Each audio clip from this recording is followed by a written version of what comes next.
people want that signature Harley rumble, but the stock catalytic converter is like a muzzle on a lion. It restricts breath, sound, and yes, performance. So, the idea of drilling it out? That comes up a lot in the forums and over morning coffee at the local parking lot. First, reality. Before we do anything, it's crucial to understand that catalytic converters are there for emissions. Drill it out, and depending where you live, expect to fail emissions testing. In Portland, failing that DEQ test means your bike's not street legal till you fix the issue. Now, if you're still curious and willing to tackle it, safety comes first. The exhaust has to be cool to the touch, and you'll want gloves, a face mask for inhaling dust, and safety glasses. This isn't just shop class. Catalysts have ceramic honeycomb that becomes airborne quickly. Here's the prep. Remove the entire exhaust system from the bike. Trust me, it's much easier to maneuver on a bench than hovering on the bike, scraping your knuckles and trying not to smack a brake line. Label your bolts, take photos, makes reassembly a snap. With the exhaust on your workbench, the next step is to identify the location of the catalytic converter. On most newer Harleys, it's a bulge or heavier section integrally welded into the mid-pipe. Sometimes you can spot the honeycomb structure inside the pipe's opening. The actual drill-out part is a patience test. Start with a long masonry bit, nothing too large. Go slow, let the bit do the work, and aim for the very center of the honeycomb. Avoid grinding up against the walls of the pipe, or you'll thin the metal. Opposite what you see on YouTube, you rarely get it out all at once.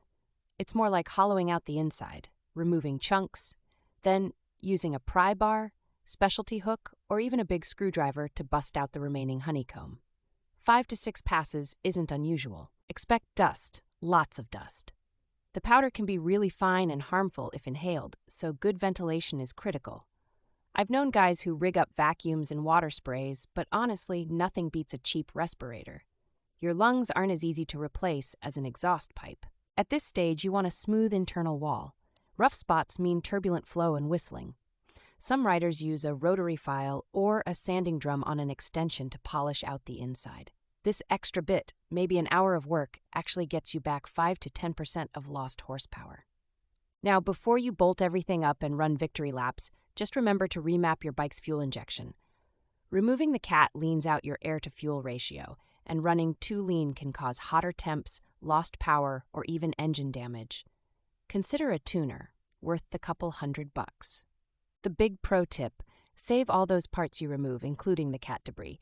If you ever want to sell the bike or need to pass inspection, having original equipment can save a world of headache. Buyers and shops love a well-documented mod list, too. Common pain points? The most frequent are seized bolts, burned fingers, don't work hot, destroyed O2 sensors, and, after it's all said and done, a check engine light that won't go away. Triple check wiring and connections before blaming the ECU. 90% it's a loose plug or leak. Is it worth it? For some, yes. Freeing up airflow can get you 5 to 8% in improved performance and a much deeper sound. Just weigh the risks and laws in your area.